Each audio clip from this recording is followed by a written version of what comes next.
എല്ലാവർക്കും സുഖമല്ലേ? വിഷുവിൻ്റെ അന്ന് ഞങ്ങളുടെ അമ്പലത്തിൽ പ്രസാദൂട്ടിന് ഒരു സാമ്പാർ ഉണ്ടാക്കൂട്ട. ഒരുപാട് പച്ചക്കറി ഒന്നും ഇല്ലാണ്ട് 3-4 പച്ചക്കറി വെച്ച് അടിപൊളി ടേസ്റ്റിൽ ഒരു സാമ്പാറാണ് റെഡിയാക്കുക. ഇക്കൊല്ലം വിഷുവിന് നിങ്ങൾ സാമ്പാർ ഉണ്ടാക്കുകയാണെങ്കിൽ ഇതുപോലെ ഒന്ന് ട്രൈ ചെയ്ത് നോക്കണേ. പാനിലേക്ക് 1 ടീസ്പൂൺ എണ്ണ ചേർക്കുന്നുണ്ട്. എണ്ണ ചൂടാകുമ്പോൾ കുറച്ച് വെണ്ടയ്ക്ക ചേർത്ത് കൊടുക്കാം. വെണ്ടയ്ക്ക ഒന്ന് വാട്ടിയെടുക്കണം നമുക്ക്, അതിൻ്റെ വഴുവഴുപ്പൊക്കെ പോയി കിട്ടാൻ വേണ്ടിയിട്ടാണ്. വെണ്ടയ്ക്ക വാടുമ്പോഴേക്ക് നമുക്ക് പരിപ്പ് വേവിച്ചെടുക്കാം. 1/4 കപ്പ് പരിപ്പ് എടുത്ത് കഴുകി വൃത്തിയാക്കി കൊണ്ടുവന്നേക്കുന്നതാണ്. അതിലേക്ക് 1/2 ടീസ്പൂൺ നെയ്യ് ചേർക്കുന്നുണ്ട്. 4 ടീസ്പൂണിലും കുറവ് ചെറിയ ജീരകം, 1/4 ടീസ്പൂൺ മഞ്ഞൾപ്പൊടി, കുറച്ച് ഉപ്പ് ചേർത്ത് കൊടുക്കുന്നുണ്ട്. വേവാനുള്ള വെള്ളം ചേർത്ത് 3 വിസിൽ വെച്ചെടുക്കാം. വെണ്ടയ്ക്ക ഒന്ന് വാടി വരുമ്പോൾ കുറച്ച് ചെറിയ ഉള്ളി ചേർക്കുന്നുണ്ട്. ചെറിയ ഉള്ളി നല്ലോണം വാട്ടിയെടുക്കാം. വെണ്ടയ്ക്ക ഉള്ളി നല്ലോണം വാടി കിട്ടിയിട്ട് പരിപ്പ് 3 വിസിലിട്ട് ഓഫാക്കിയിട്ടുണ്ട്. 1 ടീസ്പൂൺ ഓയിൽ ചേർക്കുന്നുണ്ട്.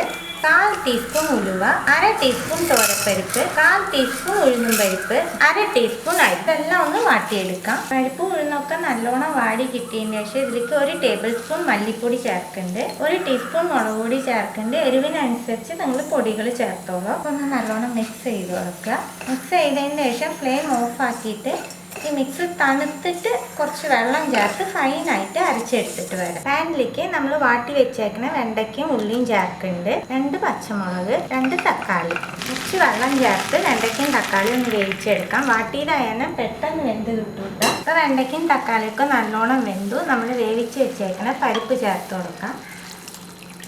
നമ്മൾ അരച്ചേക്കുന്ന പേസ്റ്റ് ചേർക്കുന്നുണ്ട്.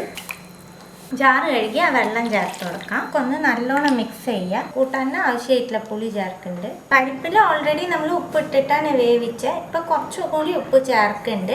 നല്ലോണം തിളച്ചതിന് ശേഷം പുളി ഉപ്പും ഒക്കെ ഒന്ന് കറക്റ്റാണോ നോക്കിക്കോളും. അതുപോലെ ഇനി വെള്ളം വേണമെന്നുണ്ടെങ്കിൽ നല്ലോണം തിളച്ചതിന് ശേഷം നോക്കിയിട്ട് ചേർത്താൽ മതിയിട്ട. പരിപ്പും ഉഴുന്നും ഒക്കെ വറുത്ത് നമ്മൾ അരച്ചേക്കണ കാരണം കൂട്ടാന് കൊഴുപ്പ് കൂടും. അപ്പം അതനുസരിച്ച് വെള്ളം ചേർത്താൽ മതി. കൂട്ടാൻ നല്ലോണം തിളച്ചു കൂട്ടാൻ. ഞാൻ പിന്നെ വെള്ളം ചേർത്തിട്ട് നിങ്ങൾക്ക് വേണമെന്നുണ്ടെങ്കിൽ മാത്രം വെള്ളം ചേർത്താൽ മതി. അതുപോലെ ഉപ്പും പുളിയും എല്ലാം കറക്റ്റ് ആയിട്ടുണ്ട്. നമുക്ക് കൂട്ടാൻ വറുത്ത് പാനിലേക്ക് 1 ടീസ്പൂൺ വെളിച്ചെണ്ണ ചേർക്കുന്നുണ്ട്. നിങ്ങൾക്ക് വറുത്തിട എത്ര എണ്ണ വേണോ അതനുസരിച്ച് ചേർത്തോളൂ കേട്ടോ. 1/2 ടീസ്പൂൺ കടുക്, 1/4 ടീസ്പൂൺ ഉലുവ, 1/4 ടീസ്പൂൺ ചെറിയ ജീരകം, 1/2 ടീസ്പൂൺ കായപ്പൊടി, കുറച്ച് വേപ്പില, 2 ചുവന്നമുളക്.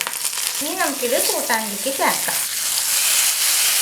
എല്ലാം ഒന്ന് മിക്സ് ചെയ്ത് കൊടുക്കാം. ഞാൻ ഇതിൽ മല്ലിയില ഒന്നും ചേർക്കണില്ല. നിങ്ങൾക്ക് വേണമെന്നുണ്ടെങ്കിൽ നിങ്ങൾ മല്ലിയില ചേർത്തോളൂ കേട്ടോ. ഇത്രയേ ഉള്ളൂ. 10 മിനിറ്റിൽ ഒരു അടിപൊളി സാമ്പാർ നമുക്ക് റെഡിയാക്കാൻ പറ്റും. ഒരുപാട് പച്ചക്കറി ഒന്നും വേണ്ട. തീർച്ചയായിട്ടും ഈ വിഷുവിന് ട്രൈ ചെയ്ത് നോക്കൂ. ട്രൈ ചെയ്ത് നിങ്ങളുടെ ഫീഡ്ബാക്കൊക്കെ അറിയിക്കുക.